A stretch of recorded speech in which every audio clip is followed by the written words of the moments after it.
Груевски ги фали градоначалниците за сработеното, Заев ја промовира СДСМ во фаворит на локалните избори, а регионот и поширокиот странски фактор ги насочуваат едрата на македонскиот изборен брод во посакувана насока зависно од интересите.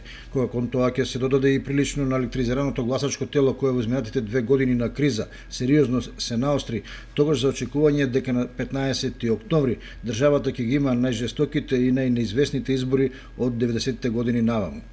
Тактизирањето и одолголикувањето на партиите со истекнувањето кандидати за градоначалници и советнички листи може да значи дека прво имаат внатре-партиски проблеми на кого да му ја дадат довербата, а второ, каков против кандидат да му спротивстават на противничкиот политички блок за тоа да биде добитна комбинација. Не е поразлична состојбата и во Кочани и другите општини во микрорегионот. Многу партиски кадри ја посакуваат престижната функција, сметајќи дека во двете партии има дефицит на влијателен и моќен кадар, па со малку среќа може да се придобие довербата на електоратот.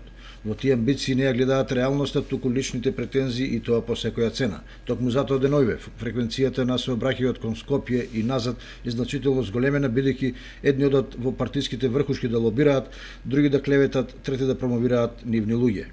По се што деновиве се случува на политичката сцена, граѓаните се повеќе се прашуваат дали високите политики ќе ги кројат локалните и каде е тука волјата на народот, ако сакате и демократијата. Од памтивек важело правилото на моќните раздели па владеј, а македонскиот граѓанин во услови на слобода, независност и демократија никогаш не бил поподелен.